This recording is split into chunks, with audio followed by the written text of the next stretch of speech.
할렐루야. 귀하고 복된 주님의 날입니다. 예배 자리에 함께 하신 여러분들을 주님의 이름으로 환영하고 또 축복합니다. 우리 앞뒤 좌우로요, 같이 인사하면 좋겠습니다. 잘 오셨습니다. 환영합니다. 그렇게 같이 인사하면 좋겠습니다. 잘 오셨습니다.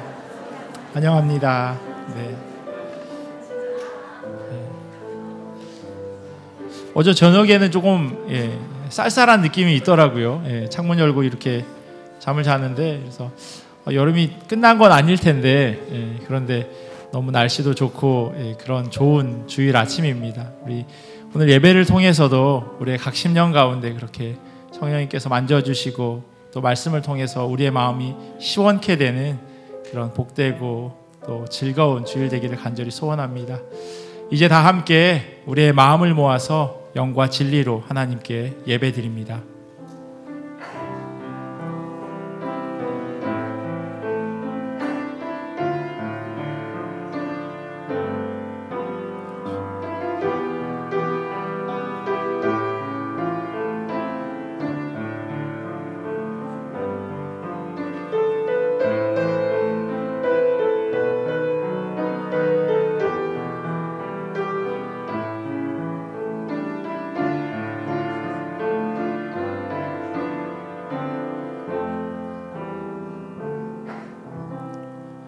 이스라엘의 구원이 시온에서 나오기를 원하도다. 여호와께서 그의 백성을 포로된 곳에서 돌이키실 때에 야곱이 즐거워하고 이스라엘이 기뻐하리로다. 아멘. 우리 다 자리에서 일어나셔서 찬송가 14장 함께 찬양하시겠습니다.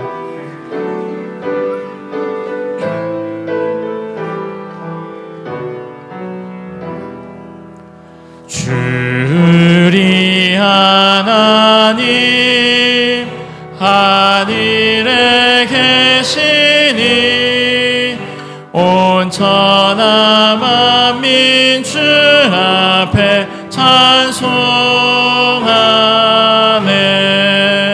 이 천지 만물도 주 앞에 엎드려 그 거룩하신 이름을 늘 높이네.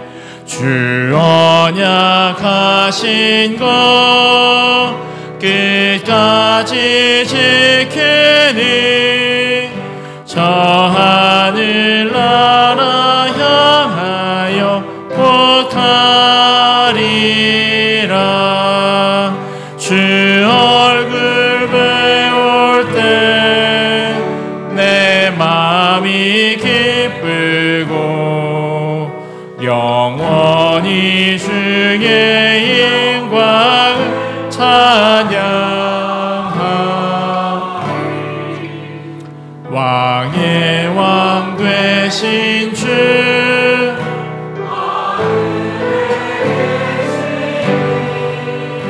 이 세상 죄악이 기신 주 예수 저 천군 천사들 주옹이하고서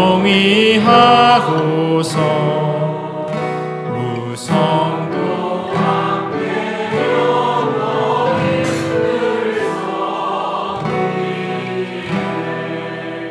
성삼위일체께 승리한 무리들 다 기쁜 소리 높여서 감사드려.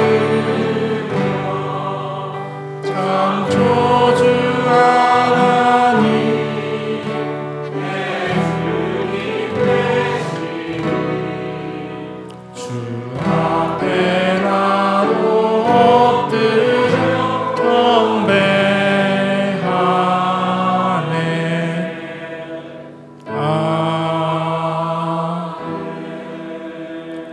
다 함께 사도신경으로 우리의 신앙을 고백합니다.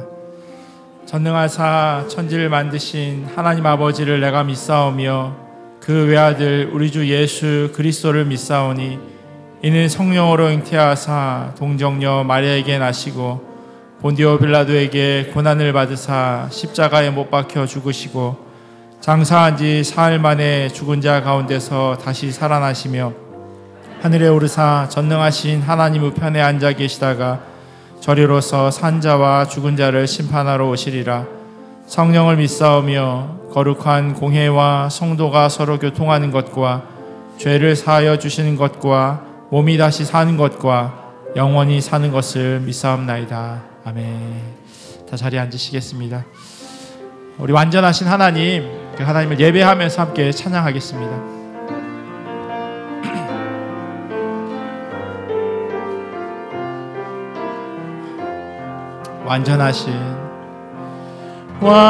완전하신 나의 주, 그의 길로 날 인도하소서. 행하신 모든 일 주님의 영광 다 경배함님. 우리 한 번 더 고백할까요? 완전하신 나의 주, 완전하신 나의 주, 그의 길로 날 인도하소서.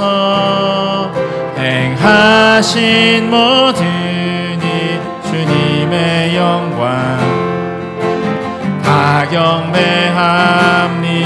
예배합니다. 예배합니다.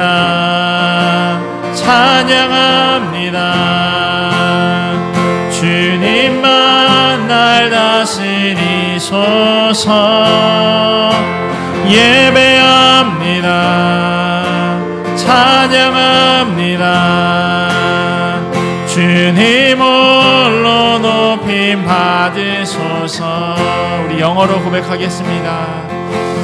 Perfect you are my God, righteous and holy in all your name. We will in your glory in all that you do. All men we worship you. I worship you. I will worship you. I will praise your name. For you are the only Lord and King. I will worship you. I will praise your name. My desire is to honor you. I will worship you. I will worship you. I will praise your name. For you are the only Lord and King.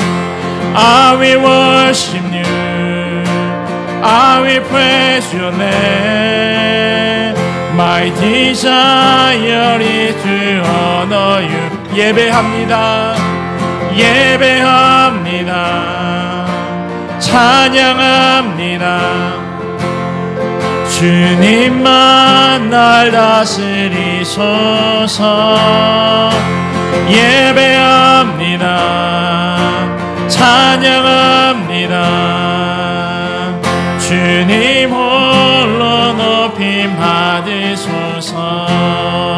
나의 생명 드리니, 나의 생명을 드리니 주 영광 위하여 사용하옵소서. 내가 사는 날 동안에 주를 찬양하며 기쁨의 제물 되리. 나를 받아 주소서.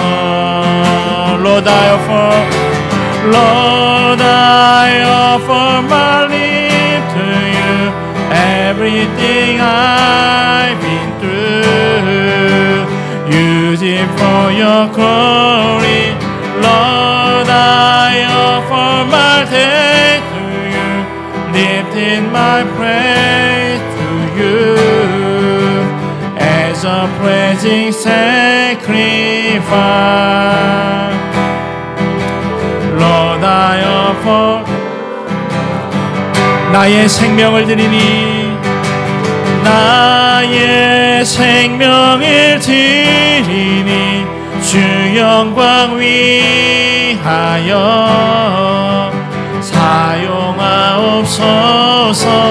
내가 사는 날 동안에 주를 찬양하며 기쁨의 제물 되리. 나를 받아 주소서. 예수의 이름은 세상의 소망이요 예수의 이름은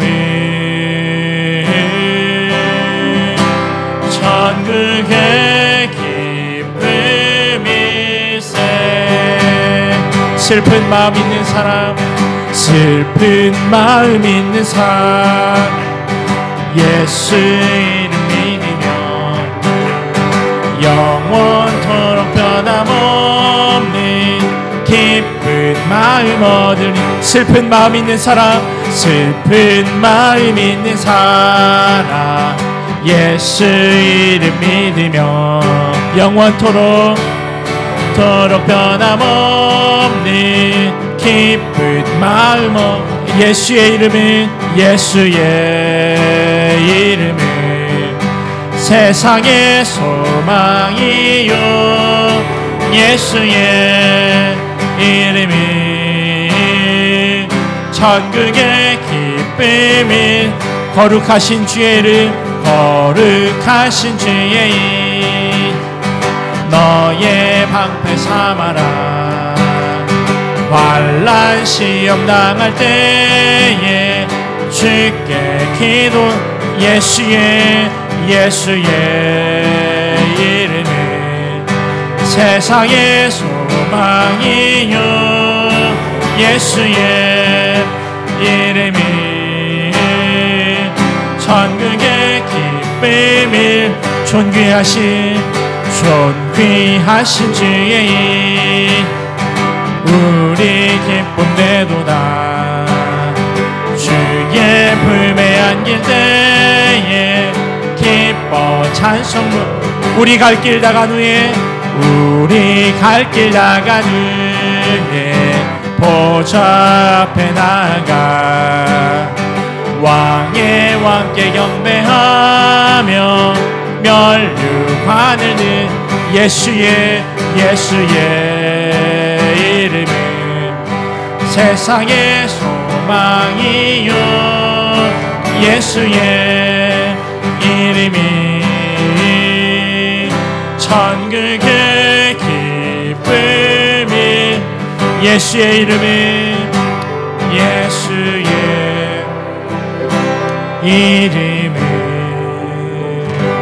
세상의 소망이요 예수의 이름은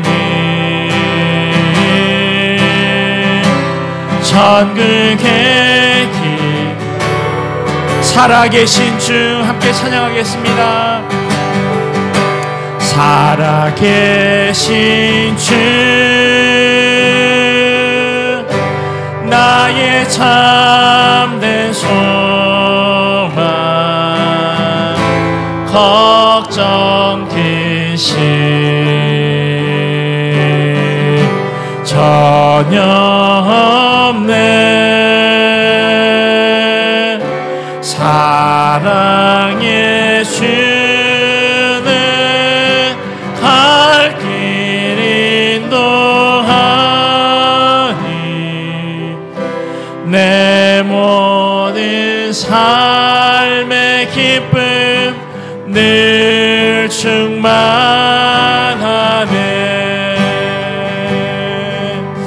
우리 함께 예배를 위해서 같이 기도하며 나아가겠습니다. 하나님, 우리가 여러 가지 많은 문제들, 어려움들, 또 기도의 제목들을 가지고 주님 앞에 나와왔지만 하나님, 우리가 불렀던 그 찬양의 가사처럼 주님으로 인하여서 기뻐하게 하시고 주님으로 인하여서 즐거워할 수 있도록 인도하여 주시옵소서. 예수 그리스도의 이름이 우리 삶의 소망임을 기억합니다. 예수 그리스도의 이름이 천국의 기쁨임을 우리로 하여금 잊어버리지 말게 하여 주시옵소서. 이 기도 제목 가지고 함께 같이 기도하기를 원합니다. 또한 말씀을 통하여 하나님 우리가 위로받기를 원합니다. 천국의 소망을 두게 하시고 우리를 구원하신 그 예수 그리스도의 사랑을 온전히 경험하는 이 귀한 예배의 자리 되게 얻을 수 있도록 우리 두 가지 기도 제목 가지고 함께 기도하며 나아가겠습니다. 기도하겠습니다. 참 좋으신 하나님 감사합니다. 하나님 우리를 사랑하여 주시고 우리를 하나님 인도하여 주심에 감사합니다. 그 사랑과 그 감격이 우리의 삶 가운데 가득하기를 간절히 원합니다. 하나님 말씀을 통하여서 주님 주시는 위로가 있게 하시고 하나님 은혜가 우리 삶 가운데 경험되어질 수 있도록 역사하여 주시옵소서. 하나님 부족한 자들을 하나님 불러주셔서 감사합니다.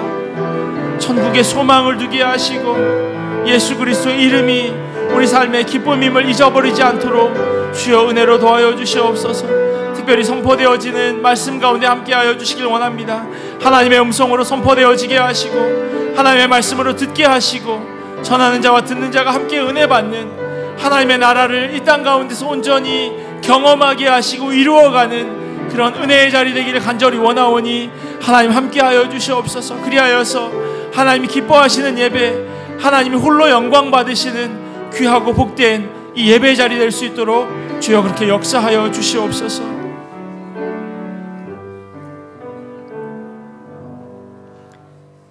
영원전부터 살아계셔서 이스라엘의 성막 가운데 거하셨고 지금도 살아계셔서 이 교회 위에 함께 하시며 저희 삶에 친히 감섭하여 주시는 참 좋으신 하나님 한 분만을 찬양하고 예배합니다. 지난 한 주 무더운 날씨 속에서도 저희 한 사람 한 사람 지켜주시고 주일 예배로 모이게 하시니 감사합니다. 이 시간 주님의 임재를 느끼며 하나님께만 집중하는 예배 되도록 붙잡아 주시옵소서. 주님 지난 한 주간 저희는 어떤 일을 결정할 때 얼마나 하나님의 말씀을 기준으로 삼았는지 돌아봅니다. 하나님의 말씀은 살아있고 활력이 있어 우리 마음의 모든 생각과 뜻을 판단하신다고 하신 말씀을 우리는 얼마나 신뢰하며 의지하고 또 삶에 적용하는지 회개하오니 늘 주님보다 앞서려고 하는 우리의 교만과 잘못된 열심을 버리고 주님의 뜻 위에 서서 순종하며 걸어가는 우리 모두 되게 하옵소서. 지난주 이틀간의 성막여행 일정에 함께하여 주셔서 감사합니다. 성령님 모든 일정 함께 하심으로 안전하고 순조롭게 모든 시간이 채워짐에 다시 한번 감사와 영광 돌려드립니다. 이번 여행을 위해 수고한 모든 손길 기억하여 주시고 직접 참가하여 예수님의 사랑과 은혜를 체험한 성도들이나 함께 하지 못해도 여행 일정을 위해 기도로 힘써 중보한 모든 성도들이 예수님의 사랑을 늘 사모하고 예수님을 닮아감으로 그 사랑을 삶 속에서 실천하는 아름다운 공동체로 거듭나게 하여 주시옵소서. 주님 이 시간 하반기 사역과 여러 행사들을 계획하고 준비하는 담임 목사와 직분자들 그리고 함께 협력할 모든 교우들을 위해 기도합니다. 담임 목사에게 지혜와 건강과 담대함을 허락하시어 모든 일에 자로나 우로나 치우치지 않고 늘 하나님 말씀 위에 서 있는 사역자 되게 하여 주시옵소서.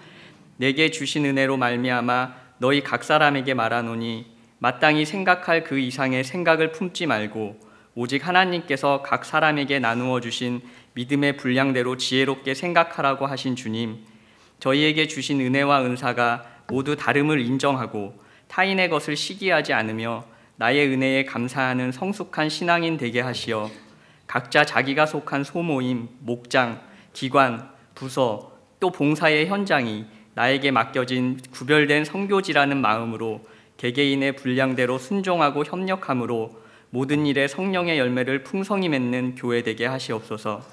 아울러 함께할 부목사 청빙 과정도 모든 것이 하나님의 예비하신 뜻대로 마무리되어 교회의 미래를 함께 만들어가는 신실한 사역자와 저희 되게 도와주시옵소서.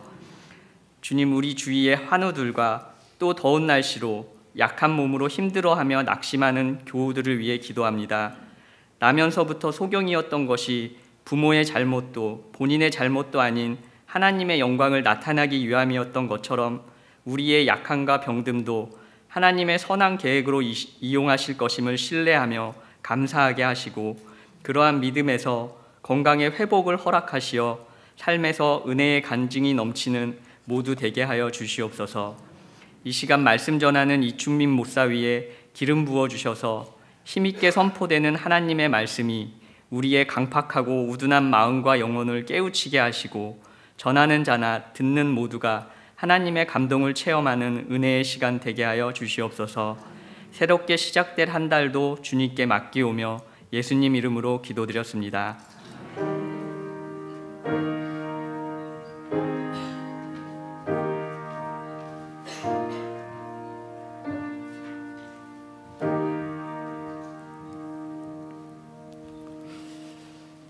교회 소식 전해드리도록 하겠습니다. 주보를 참조해 주시면 감사하겠습니다. 새로 오신 분들은 예배 후에 새신자부의 안내를 받으시기 바랍니다. 오늘 방문하신 분이 계셔서 잠깐 소개해 드리도록 하겠습니다. 송봉근 집사님, 주님께서 한국에서 방문하셨다고 하는데요. 송돈희 성도님, 저 바깥에 계시는군요. 예, 환영합니다. 예. 잘 지내시고 또 조심히 돌아가시면 좋겠습니다. 저희 같이 예배드렸던 김시현 형제께서요, 가운데 있는데, 여기 직장 일 마무리하고 이제 밴쿠버로 다시 돌아가서 직장 생활을 이어간다고 합니다. 그래서 이번 주일이 마지막 주일이라고 하는데요. 잠깐만 자리에서 일어나 주시면, 조심히 잘 갈 수 있도록, 그리고 예배 끝나고도 같이 인사해 주시면 감사하겠습니다. 기도하신 것처럼 저희 지난주에 화요일, 수요일 49명 성막여행 무사히 잘 다녀왔습니다. 같이 무사히 잘 다녀올 수 있도록 기도해 주시고 또 염려해 주신 분들 많이 계신 걸로 알고 있는데요. 기도해 주신 덕분에 은혜 가운데 잘 마치고 돌아올 수 있었습니다. 감사합니다. 다녀오면서 거기 성막 보는 곳에서 이렇게 파는 기념품들 여러 가지 물건들이 있었는데, 그 가운데 지금 청소년부에 있는 하은이가, 차은 자매가, 어린이는 아니고 이제 청소년이니까 하은 자매가 이렇게 성막 그걸 그대로 만들어 놓은 게 있어요. 거기에서 가보지 못하신 분들을 위해서 1층 로비에 그 주보 나눠드리는 곳에 이렇게 설치해 놨어요. 그래서 성막이 이렇게 생긴 걸 보고 왔구나라고 보실 수 있도록 그렇게 준비를 다 해와서 너무 깜짝 놀라기도 했고 고맙기도 한데, 한번 집으로 돌아가시면서 한번 보고 가시면 좋겠습니다. 기존 성도분들 가운데서요, 새가족 등록카드 아직 작성하지 않으신 분이 분명히 계실 겁니다. 제가 4월달, 5월달 한 달, 두 달 정도 광고 드렸는데, 내가 이 교회에서 40년인데 무슨 새가족 등록카드를 또 내냐고 그렇게 생각하실 수도 있으실 텐데, 왜냐하면 기존에 계시던 분들이 전출 가시고 그런 기록들을 다시 한번 이렇게 확인하고 하는 과정 가운데 있는 것으로 이해해 주시고요. 다시 한번 혹시 작성하지 않으신 분들은 작성해 주시면 감사하겠습니다. 1층 로비에 그 새가족 등록 카드가 있거든요. 그래서 30년이 되셨건 40년이 되셨건 아니면 5년이 되셨건 혹시 작성하지 않으신 분들은 작성을 해 주시면, 그러면 저희가 앞으로 있을 선거나 아니면 공동의회나 그럴 때 그 내용을 토대로 해서 모든 교회의 행정적인 일들을 처리해 나가야 특별하게 불협화음이 없을 것 같습니다. 그래서 협조해 주시면 감사하겠습니다. 그리고 아직 사진 혹시 제출해 주지 못하신 분들은 원하시는 분들만 제출하시면 좋겠습니다. 원하지 않으시는 분들은 괜찮고요. 그래서 원하시는 분들은 주보 제일 앞장에 있는 그 이메일 주소로 보내주시면 감사하겠습니다. 나머지 광고는 주보 참조해 주시고요. 오늘은 마지막 주일은 저희 성가대 찬양이 없는데, 그래서 목자님들께서 찬양을 준비해 주셨습니다. 그래서 목자님 찬양 듣고 그리고 말씀 전하도록 하겠습니다.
7월 달, 8월 달은 그 목장 방학으로 지금 보내고 있습니다. 그래서 자유롭게 모여서 친교하시고 또 식사하시고 그간 또 모이지 못하셨던 분들도 다시 한번 이렇게 리프레시하면서 힘 얻는 그런 기간으로 보내고 있는데요.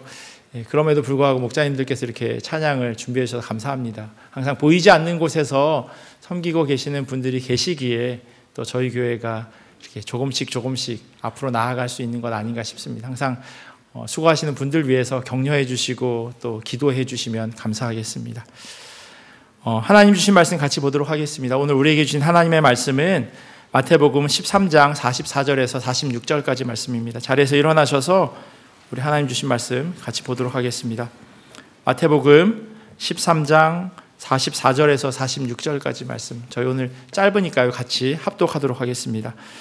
천국은 마치 밭에 감추인 보화와 같으니 사람이 이를 발견한 후 숨겨두고 기뻐하며 돌아가서 자기의 소유를 다 팔아 그 밭을 사느니라. 또 천국은 마치 좋은 진주를 구하는 장사와 같으니 극히 값진 진주 하나를 발견하매 가서 자기의 소유를 다 팔아 그 진주를 사느니라. 아멘. 하나님의 말씀입니다. 자리에 앉겠습니다. 요즘은 분위기가 조금 사그라든 것 같기는 하지만요, 여전히 한국 TV를 보면 음식 프로가 가득합니다. 맛집을 소개하거나 아니면 요리 대결을 하거나 서로 요리를 어떻게 만드는지 가르쳐주는 그런 프로그램들을 보게 됩니다. 심지어는 저희가 잘 알지 못하는 지역에 가서 한국 식당을 차리고 거기에서 한국 음식과 한국 문화를 소개하는 그런 프로그램도 여러 개 있는 것을 보게 됩니다. 그런데 인터넷을 보면요, TV에 나오는 그런 맛집에 갔다가 실망했다라고 하는 그런 기사를 본 적이 있습니다. TV에는 뭐 짬뽕 한 그릇을 시켰더니 막 해산물이 하나 가득하고 가운데 막 살아있는 낙지가 올려져 있고, 그런데 막상 가보니 그 냉동 낙지가 이렇게 썰어져서 이렇게 얹어져 있는 걸 보면서 너무 실망했다, 그런 이야기를 본 적이 있었습니다. 맛집이라고 하는 것이 정말 동네 사람들만 아는 진짜 그런 맛집들이 있는데 TV나 이런 데서 보면 조금 과장되게, 그래서 그곳을 찾는 사람으로 하여금 실망하게 만드는 그런 일들이 있습니다. 제가 예전에 한국에 있을 때 그 종로의 서울 YMCA에서 캠프 디렉터로 한 3년 정도 일을 했었습니다. 제가 있던 그 주소가 종로 2가 9번지예요. 거기에 보면 뭐 인사동도 가깝고 종로에 맛집이 많이 있는 그런 동네였는데, 매일 점심을 먹어야 했기에 뭘 먹어야 하나라고 하는 그런 직장인들이 항상 가지고 있는 고민들, 저도 가지고 있었습니다. 그러다 보니 근처 맛집들을 알아가게 되고 맛있는 집은 계속 찾아가게 되는 그런 경험을 했습니다. 인사동에 사람들이 놀러 오면 인사동 그 거리에 있는 찻집을 찾습니다. 찻집이 되게 비싸요. 그리고 그 비싼 만큼 또 값을 하냐 하면 또 그렇지는 않은 것 같아요. 그런데 거기에서 직장 생활을 하는 사람들은 그 인사동 거리에 있는 그 찻집이 아니라 그 인사동 거리에서 한 블록 안쪽으로 접어 들어가는 이상한 골목길 같은 데 있는 찻집을 주로 갑니다. 왜냐하면 가격도 반값이고 여러 가지 군것질거리도 같이 주기 때문입니다. 식당뿐만 아니라 이런 그 찻집뿐만 아니라 식당도 마찬가지예요. 제가 직장 생활 할 때 물가여서 지금이랑은 분명히 많이 다르긴 하겠지만, 한 곳은 바지락 칼국수를 3,000원에 무한 리필 해주는 그런 가게가 있었습니다. 당시 한 대부분 5, 6,000원, 6, 7,000원 했던 그런 가게인데 거기는 3,000원이었는데 계속 줘요. 먹고 싶은 만큼, 먹을 수 있는 만큼. 또 한 곳은 찌개를 파는 뭐 김치찌개나 된장찌개 가격이 딱 5,000원인데 반찬으로 나오는 양념게장을 계속 밥과 함께 제공하는 그런 식당도 있었습니다. 주머니가 가벼운 사람들을 위해서 1,500원 하는 그런 국밥집도 있고요. 당시 물가니까 제가 궁금해서 찾아봤어요. 지금 이 1,500원 했던 그 국밥집이 지금 얼마일까? 지금 2,000원이더라고요. 여전히 그 가격을 많이 올리지 않고 거의 한 20년 전이었거든요. 제가 직장생활 했을 때가. 그러니까 오래전임에도 불구하고 500원밖에 안 올랐어요. 2불이면 밥 한 끼를 먹을 수 있는. 영상을 보니까 국 하나, 밥 하나, 깍두기 이렇게 되어져 있는데, 그럼에도 불구하고 그 가게가 여전히 그 가격을 유지하는 것을 보았습니다. 당시에는 아는 사람들만 갈 수 있는 그런 가게였는데 지금은 사실 조금만 부지런히 움직이면 인터넷을 통해서 그런 정보를 얻을 수 있습니다. 그래서 동네 사람들만 알고 있는 그런 숨은 맛집들을 또 많은 사람들이 함께 공유합니다. 화면에요, 식당뿐만 아니라 그 가치를 알아보는 사람에 대한 그런 그래프가 하나 있어요. 저게 무슨 그래프일 것 같으세요? 심장박동은 아니고요. 죽었다가 살아난 사람이 아니고 저 맨 위에 조그맣게 시가라고 쓰여져 있죠. 그리고 그래프 제일 아래쪽에는 날짜가 이렇게 쭉쭉쭉쭉 적혀져 있어요. 제 눈에는 보여요. 2010년 7월 1일부터 해서 쭉 날짜가 있습니다. 2003년 7월에요. 처음 설립한 회사인데 2010년 6월 29일 그날이 월요일이었어요. 그날 처음으로 미국 나스닥에 이 기업이 상장을 하게 됩니다. 당시 기업에서 처음 내놓았을 때 주식 가격이 한 주당 17불이었어요. 그리고 이틀이 지난 수요일, 그러니까 2010년 7월 1일이죠. 7월 1일 수요일 검색을 해보니 그 당시 이 주식의 시가가 1불 67이었어요. 곤두박질 친 거죠. 처음 회사에서는 17불이라고 내놓았는데 이틀이 지나니 그 주식이 저 그래프에 있는 거 더 밑으로 내려갈 수 없을 만큼 1불 이하가 없기 때문에 저렇게 바닥을 치고 있었습니다. 저 주식이 이제 한 자릿수를 넘어서 두 자릿수가 되는데 3년이 걸리고요. 그리고 2017년 봄에 주당 20달러 선을 넘어서게 됩니다. 그리고 2020년에요. 주당 가격이 200불이 넘어서게 됩니다.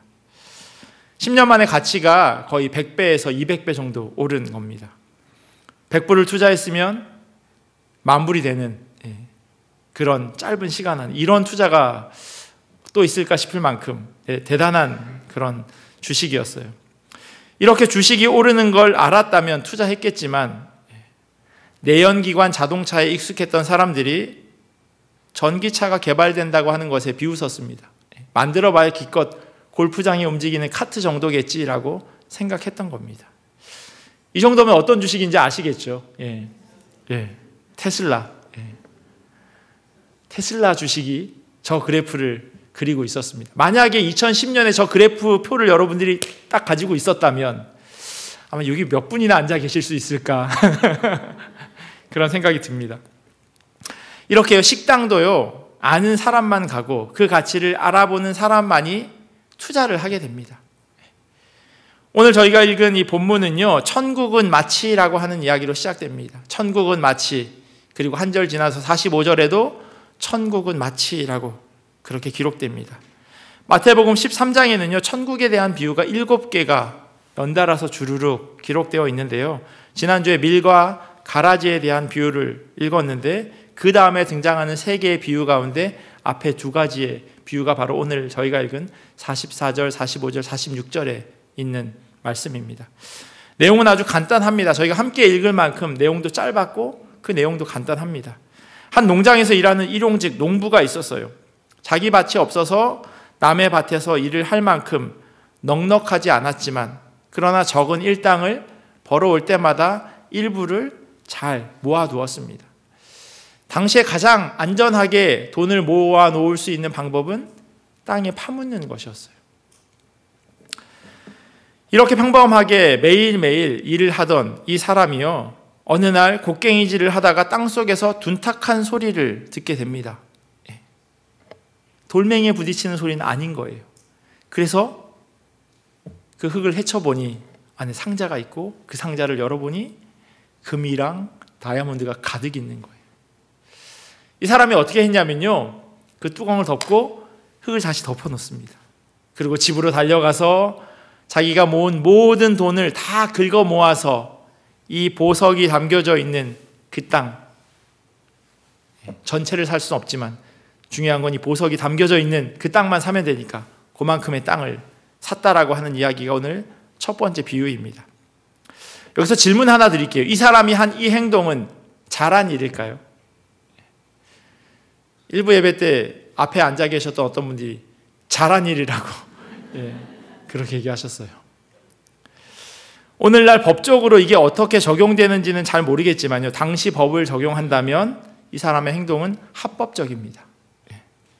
주석에 보니까 이렇게 설명되어 있더라고요. 랍비들은 만일 사람이 흩어진 돈을 발견하면 그 돈을 발견한 사람 것이다. 누구 손에 들려져 있으면 이게 그 사람 거지만요, 이렇게 흩어져 있으면 줍는 사람이 임자라는 거예요. 당시 법이 그랬다는 겁니다. 땅 속에 묻혀져 있는 것, 그것은 그 땅을 가지고 있는 사람이 주인인 거예요. 마치 감자나 마늘이나 땅 속에 심겨져 있으면 그 땅을 가지고 있는 사람이 주인인 것처럼 땅 속에 있는 것, 모든 것은 그 땅의 주인이 가지게 되는 겁니다. 그래서 이 밭을 산 거예요. 그 보물을 가져가기 위해서.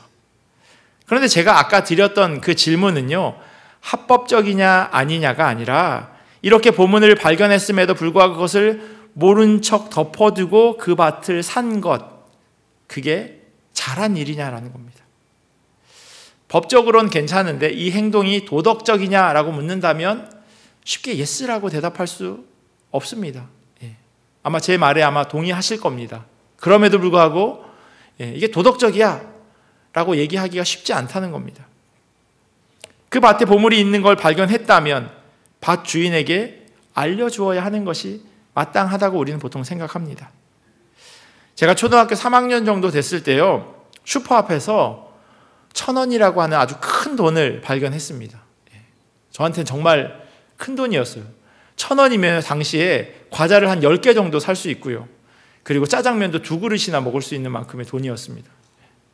제가 너무 기뻐서 그 밭을 산 사람처럼 아이스크림을 하나 사서 입에 물고 잔돈 900원을 주머니에 넣고 짤랑짤랑거리면서 집으로 들어갔다가 어머니와 눈이 딱 마주쳤는데 어머니가 어디서 났냐고, 그래서 너무 자랑스럽게 이 보물을 발견한 사람처럼 주웠다고. 어머니는 또 엄청 혼났어요. 그걸 왜 주워서 오냐고, 그걸 그 자리에 가만히 놔둬야지. 저희 어머니는 도덕적인 게 중요했던 것 같아요. 저는 합법적인 게 더 중요했던.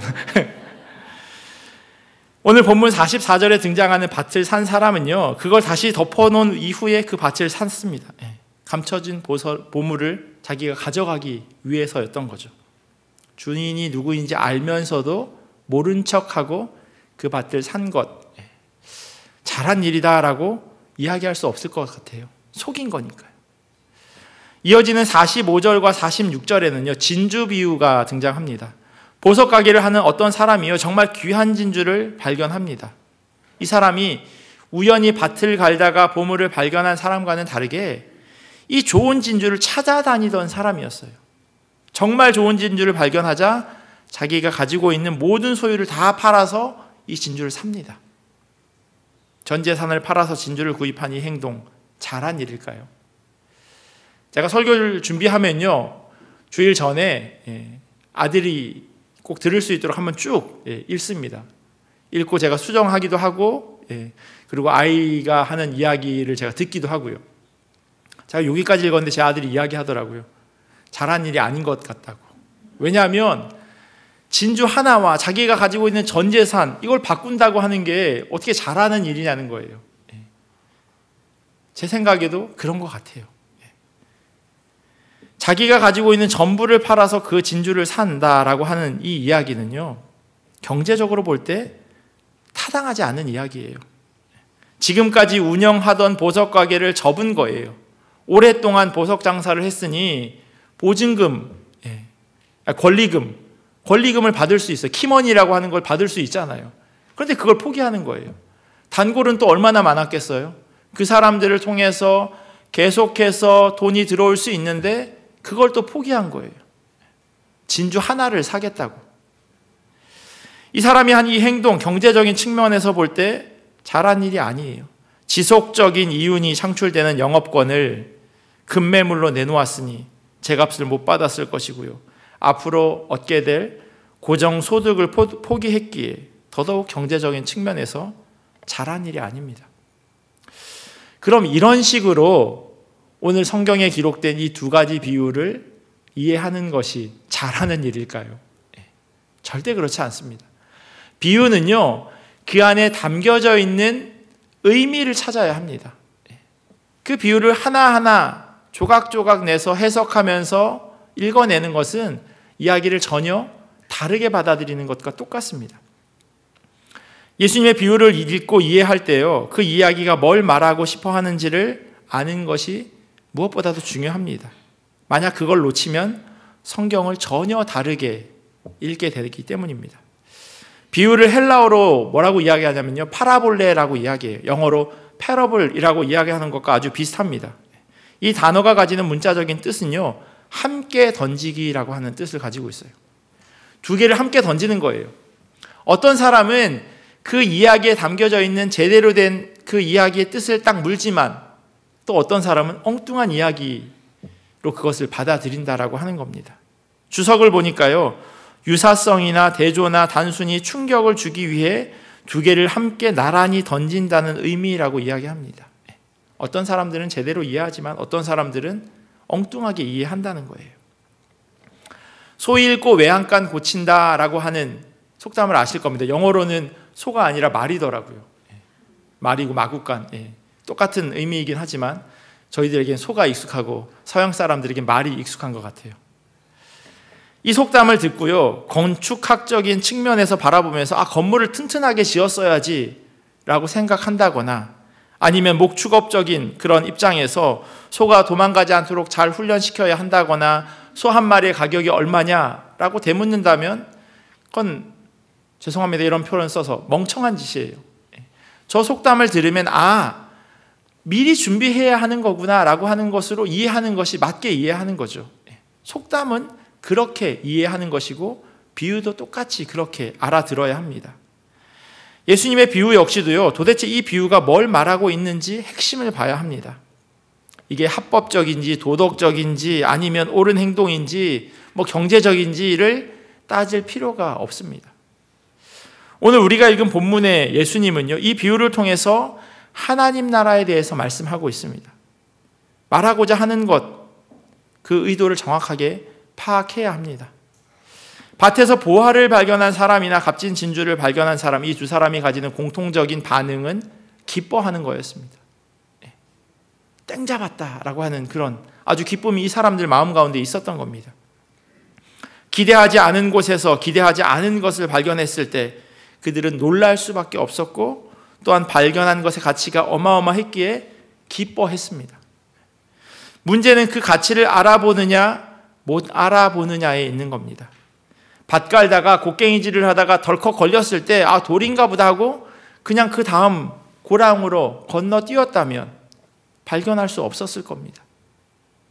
그 농부에게 이런 기쁨이 생길 수 없었던 거죠. 좋은 진주를 찾아 헤매는 사람이 자기가 원하는 진주를 발견할 수 있었던 이유는 그 진주를 보는 눈과 그것을 찾고자 하는 간절한 마음이 있었기 때문입니다. 뉴욕 맨하튼에 가면요, 47번가에 핍스랑 6th 애비뉴가 있어요. 거기에 가시면 다이아몬드가 진열되어 있는 걸 보실 수 있을 겁니다. 2차 세계대전 당시에 독일에서 미국으로 많이 넘어온 그런 유태인들이 중심이 되어서 거기에서 보석상을 열게 되었던 거예요. 그리고 그 보석상이 그 양쪽 길에 쫙 질비해 있습니다. 그냥 구경을 가셔도 좋을 만큼 재미있는 구경거리가 되기도 합니다. 그 수많은 그 가게에 가면요, 다이아몬드를 사실 수가 있어요. 다이아몬드 가격이 천차만별입니다. 다이아몬드는 4C라고 하는 것으로 그 가격이 책정된다고 해요. 첫 번째는 캐럿, 무게예요. 그리고 두 번째는 투명도, 클래리티, 그리고 색상, 컬러, 그리고 네 번째는 커팅, 어떻게 그것이 연마되었는지에 따라서 그 다이아몬드의 가격이 책정된다고 합니다. 크다고 무조건 비싼 게 아니고요, 그리고 잘 깎였다고 해서 무조건 값이 나가는 게 아니에요. 그 색깔이 점점점 투명하지 않고 파란색으로 가면 값은 점점점 떨어지고 공업용으로 사용되게 됩니다. 저도 거기에 가서 그 결혼 반지에 넣을 작은 다이아몬드를 하나 어머니랑 같이 사러 갔었습니다. 여러 개를 놓고 비교를 하는데 제가 봐야 아나요. 저한테 이렇게 눈에 이렇게 끼는 거 있죠. 이렇게 끼는 거. 그걸 주면서 보라고 하는데 봐야 제가 어떻게 알겠어요. 근데 저희 어머니가 이렇게 보시더니 하나를 딱 찍었어요. 제가 그날 알게 되었던 사실이 뭐냐면요, 한국 아줌마들은 위대하다라고 하네요. 다이아몬드를 샀는데 미국 맨하튼 한복판에서 영어 한마디 하지 않고 유태인과 흥정이 가능하구나라고 하는 걸 제가 깨달았어요. 저희 어머니가 그 다이아몬드를 딱 찍었어요. 거기 가격이 쓰여져 있었어요. 그래서 그 다이아몬드를 이렇게 거기 일하는 직원이 보여주고 가격이 얼마라고 이야기를 하는데 저희 어머니가 주머니에서 종이를 꺼내시더니 가격을 이렇게 적었어요. 절반 가격을. 그 보석에서 일하는 직원이 어이없다고 하면서 안 된다고, 예를 들어서 1,000불이다 하면 어머니가 500불을 적어서 이렇게 보죠. 안 된다고. 900불. 그래서 안 된다고 어머니는 고개를 계속. 이 사람이 매니저에게 왔다 갔다를 몇 번 반복하더니 나중에 한숨을 쉬시면서 알겠다고.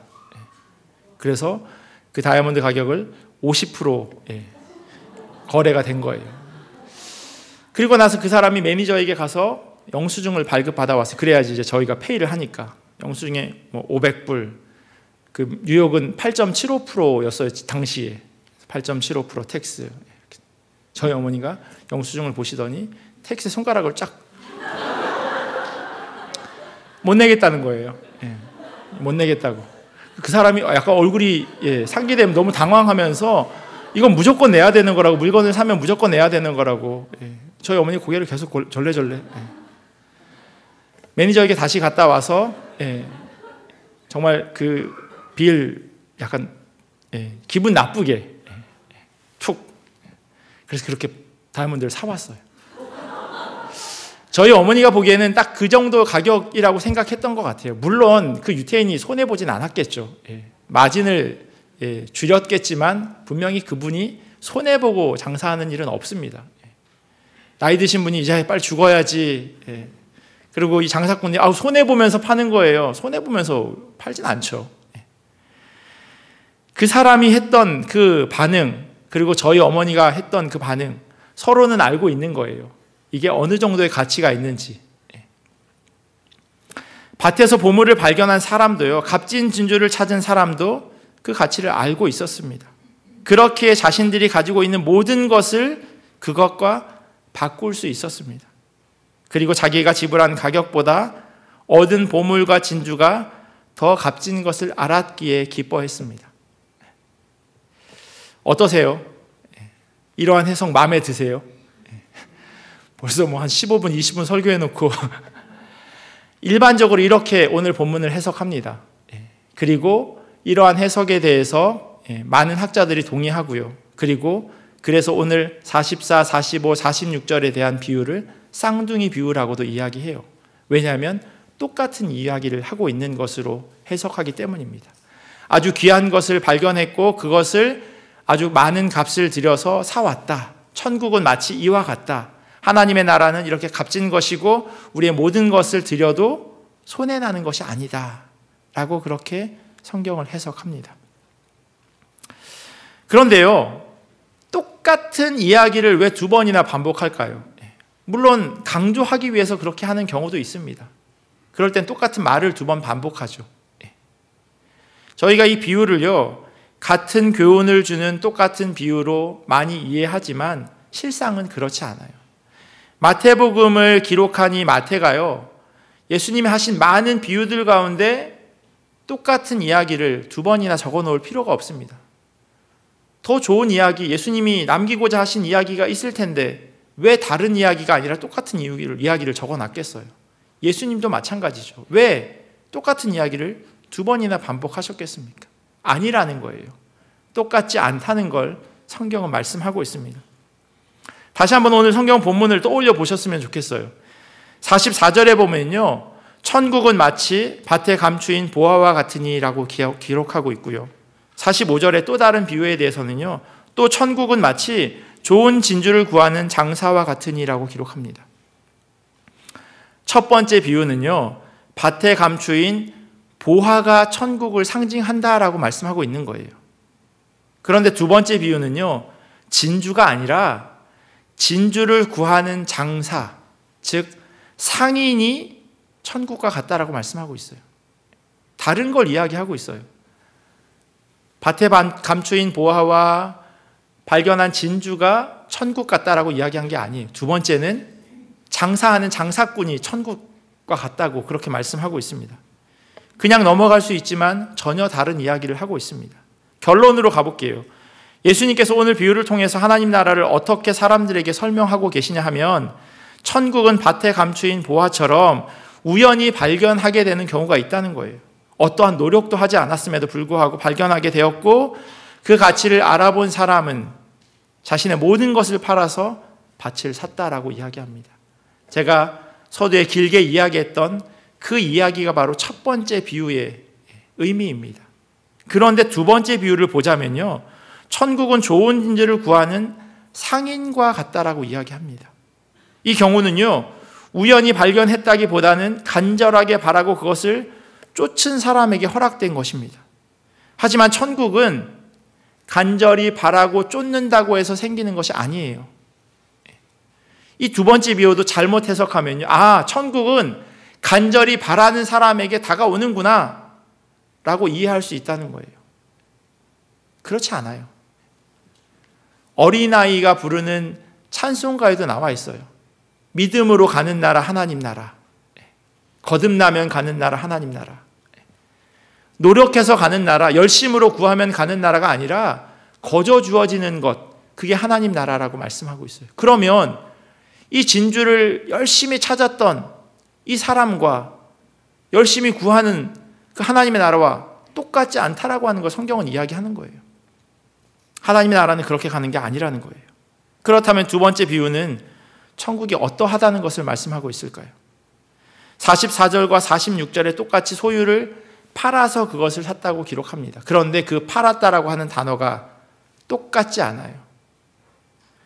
제가 섬겼던 교회에서 사역했던 그 노승환 목사님 설교 가운데요, 이 본문 해석을 다음과 같이 설명하는 걸 들었습니다. 20세기 영국에서 목회하신 G. 캠벨 몰간이라고 하는 목사님이 이 두 비유는 같지 않다, 본래 다른 의미를 가지고 있다라고 설교했다고 이야기합니다. 어떤 의견이냐 하면 첫 번째 비유는 보석을, 그 보물을 발견한 것에 초점이 맞춰져 있다면 두 번째 비유는 진주를 발견하고 그것을 산 사람이 핵심이라고 하는 거예요. 그런데 44절에 밭을 살 때 소유를 다 팔았다라고 할 때 그 팔았다는 건 그냥 셀이에요. 그냥 말 그대로 사고 팔 때 그 팔았다라고 하는 단어를 사용해요.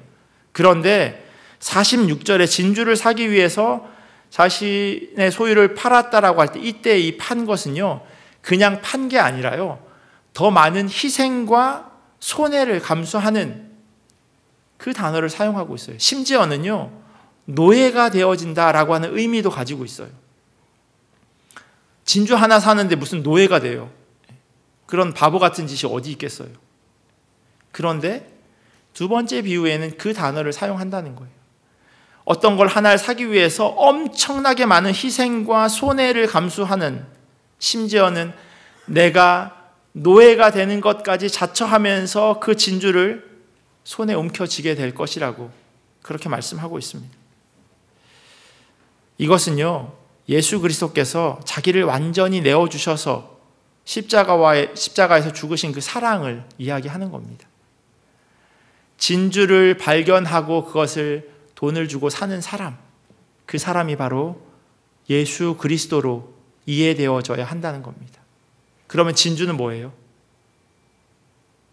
예수 그리스도가 자기의 모든 것을 희생하면서 거머쥔 우리 한 사람 한 사람이 바로 값진 진주라고 이 비유는 이야기하고 있는 겁니다.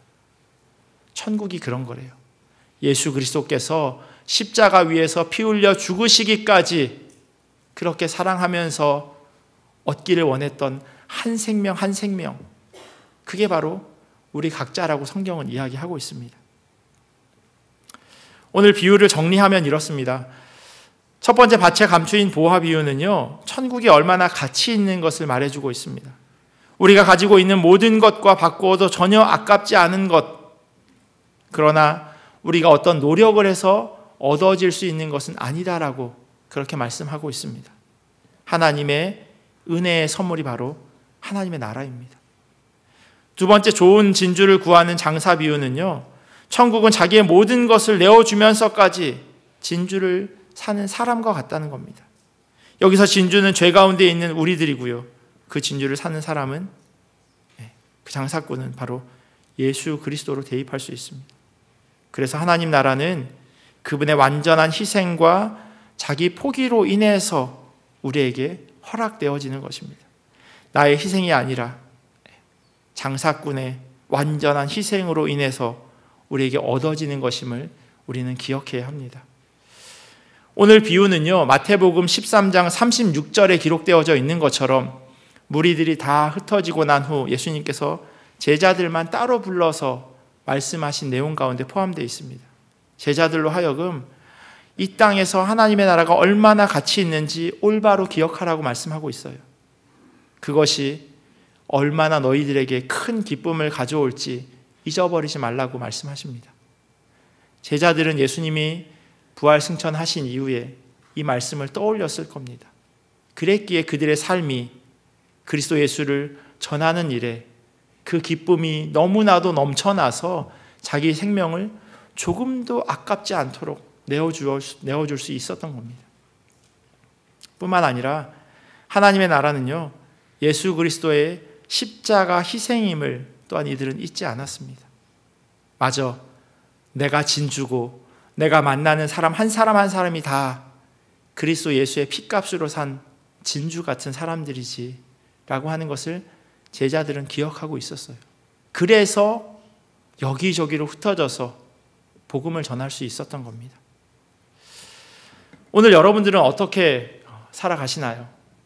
여러분들이 만나는 한 사람 한 사람을 그렇게 귀한 진주처럼 여기시나요? 나만 진주가 아니라, 나만을 위해서 십자가에 달려 돌아가신 것이 아니라 내가 만나는 모든 사람들 한 사람 한 사람을 위해서 예수님께서 돌아가신 사람들이고, 그리고 그들이 그만한 가치가 있는 사람임을 성경은 이야기하고 있습니다. 나이가라 한인장로교에 속해 있는 믿음의 공동체 모든 사람들이 다 그런 진주 같은 사람들이에요. 어느 한 사람, 쟤는 루비야, 쟤는 그냥 큐빅이야, 이게 아니라는 거예요. 자기가 모아놓은 모든 것을 다 팔아서 살 만큼 가치 있는 진주라고 성경은 이야기합니다.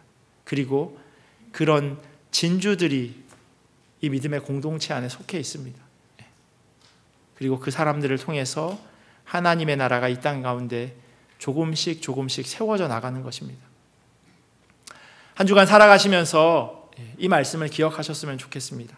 하나님의 나라는 정말 가치 있는 것, 내가 가지고 있는 그 어떤 것과 바꾸어도 아깝지 않은 것, 그리고 무엇보다 내가 그 하나님의 나라를 소유할 수 있었던 것은 예수 그리스도의 십자가 때문이다. 나의 노력이나 나의 수고나 나의 땀 흘림으로 인한 결과물이 아니라 하나님의 선물이다라고 하는 것. 그래서 내가 만나지는 모든 사람들에게 이 기쁜 소식을 전할 뿐만 아니라 나만을 위해서가 아니라 그 사람을 위해서도 그리스도 예수께서 달려 죽으셨다고 하는 그 사실을 기억하고 또 그것을 조금이라도 전하며 살아가는 우리 모두가 되기를 예수 그리스도의 이름으로 간절히 축원합니다. 들은 말씀 기억하면서요, 같이 기도하면 좋겠습니다. 하나님, 내가 그 가치를 알아보는 사람 되게 하여 주시옵소서. 얼마나 그것이 가치 있는 것인지, 내가 가지고 있는 그 어떤 것과 바꾸어도 아깝지 않음을 하나님 내가 깨달아 알게 하여 주시옵소서. 이 기도 제목 가지고 기도하시고요. 또 하나는 하나님, 나를 위해서 죽으신 그 예수 그리스도의 사랑, 내가 너무나도 보잘것없는 것 같은데 나를 값진 진주로 그렇게 삼아주셔서 감사합니다. 그 은혜 하나님 내가 기억하게 하시고 또 내가 만나지는 많은 사람들이 나와 동일하게 그렇게 값진 진주들임을 잊어버리지 않게 하여 주시옵소서. 우리 이 두 가지 기도 제목 가지고 함께 같이 기도하며 나아가겠습니다. 하나님,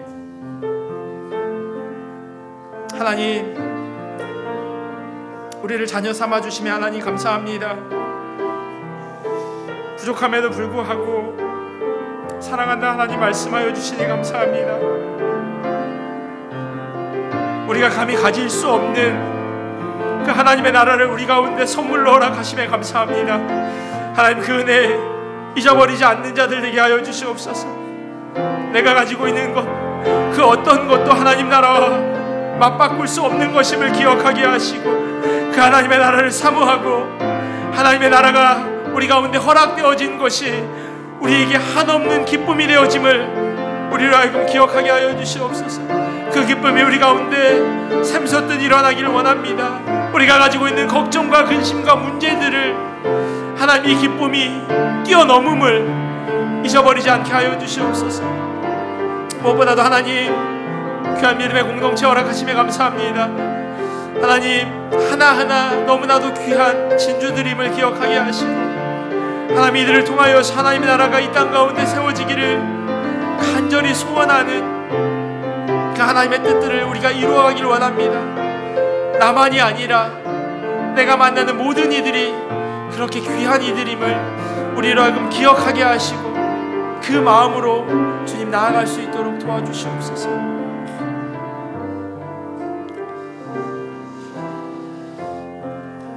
하나님 감사합니다. 천국은 마치 밭에 감추인 보화와 같다 말씀하셨습니다. 그 보화가 우리 가운데 선물로 허락하여 주심에 감사합니다. 우리의 어떠한 노력과 땀 흘림과 수고의 결과물이 아니라 하나님의 거저 주심임을 우리로 하여금 기억하게 하여 주시옵소서. 또한 하나님, 우리 스스로가 자기를 바라보면 보잘것없고 또 흠 많고 부족하지만, 그러나 우리의 가치를 알아보시는 주님이 계시기에 우리 각자 한 사람 한 사람은 너무나도 귀한 진주들임을 고백합니다. 하나님, 우리가 우리의 가치를 헐값에 넘기지 않게 하시고 우리가 얼마나 귀한 존재들임을 잊어버리지 않도록 인도하여 주시옵소서. 무엇보다도 우리만이 아니라 우리가 만나는 모든 이들이 그렇게 하나님께서 이처럼 사랑하셔서 독생자 예수 그리스도를 내어주신 그 귀한 존재들임을 기억하게 하셔서 하나님, 그들이 하나님 나라의 백성 될 수 있도록 우리로 하여금 온전히 땀 흘리게 하여 주시옵소서. 잃어버린 영혼 주님께로 돌아오게 하는 것이 얼마나 귀한 것인지 우리로 하여금 그 기쁨을 경험하게 하시고 그 기쁨 가운데 살아갈 수 있도록 주여 역사하여 주시옵소서. 감사하며 사랑이 많으신 예수님의 이름으로 기도합니다. 아멘. 우리 들은 말씀 기억하면서 찬송가 540장 찬양하시겠습니다.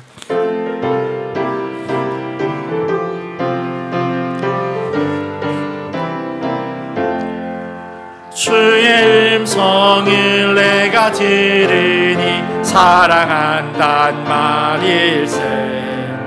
믿는 마음으로 주께 가오니 나를 영접하소서. 내가 매일 십자가 앞에 더 가까이 가오니 구세 주의 흘린 봄의 피로써 나를 정케 하소서. 주여 넓으신 은혜 베푸사 나를 받아주시고 나의 품은 뜻 주의 뜻같이 되게 하여 주소서. 내가 매일 십자가 앞에 더 가까이 가오니 구세 주의 흘린 봄의 피로써 나를 정케 주의 보좌로 나아갈 때에 어찌하니 기쁠까. 주의 얼굴을 항상 배운 더욱 친근합니다. 내가 매일 십자가 앞에 더 가까이 가오니 구세 주의 흘린 봄의 피로써 나를 정케. 우리 다 같이 일어나서 봉헌하시겠습니다.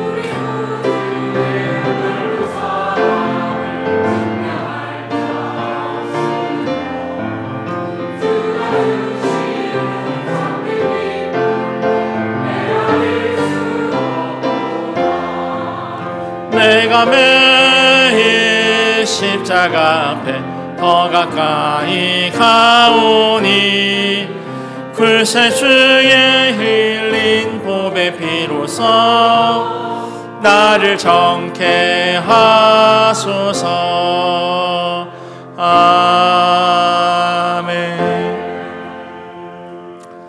범사를 주님께 감사드립니다. 하나님 아버지, 범사에 지켜주심에 감사드립니다. 좋으신 하나님 아버지, 약속의 말씀을 의지하여 작정기도 올려드림을 감사드립니다. 내 삶의 목자 되어 주신 주님, 날마다 넘치는 은혜와 보살핌에 감사드립니다. 생일 감사하고 한 해 동안 건강하게 지켜주셔서 감사드립니다. 한국 일정 무사히 마치고 귀국하게 하여 주심에 감사드립니다. 성막헌금 감사헌금으로 드렸습니다. 은혜 가운데 성막여행을 잘 마치게 하셔서 감사드립니다. 성막체험을 함께 해주셔서 감사드립니다. 하나님의 은혜 가운데 성막여행을 안전하고 무사히 다녀오게 하심에 감사합니다. 드려진 헌금 위해서 같이 기도하겠습니다. 하나님 감사합니다. 하나님께서 지난 한 주도 주님의 눈동자 가운데 지키시고 보호하여 주심에 감사합니다. 또 각자가 삶의 자리에서 수고하고 땀 흘리고 또 귀한 물질들 얻게 하시고 또 여러 가지 감사의 제목들을 담아서 하나님 앞에 올려드리게 하시니 감사합니다. 하나님의 모든 것들이 하나님께서 우리에게 허락하셨음의 고백임을 주님께서 기억하여 주시옵시고 우리의 마음과 물질을 주님 앞에 올려드리오니 하나님 기쁘게 받아주시옵소서. 하나님 드려진 물질이 하나님 나라를 위하여서 귀하게 사용되어지게 하시고 또한 하나님의 백성대로 우리가 하나님 부르신 그 사명 잘 감당하며 살아갈 수 있도록 은혜로 더하여 주시옵소서. 드리지 못한 손길 가운데도 하나님 은혜로 더하여 주시옵시고 이 땅 가운데서 물질 때문에 어려움 당하지 않도록 하나님께서 그 마음을 위로하시고 하나님 그 삶 가운데 복으로 더하여 주시옵소서. 지금은 우리 주 예수 그리스도의 크신 은혜와 하나님 아버지의 사랑하심과 성령님의 교통하심이 말씀을 듣고 하나님 나라 가치를 바로 알기를 소원하는 주님의 자녀들 머리 위에 그리고 이들의 가정과 삶의 자리와 주님의 몸된 교회 위에 지금부터 영원토록 함께 하시기를 간절히 축원하옵나이다. 아멘.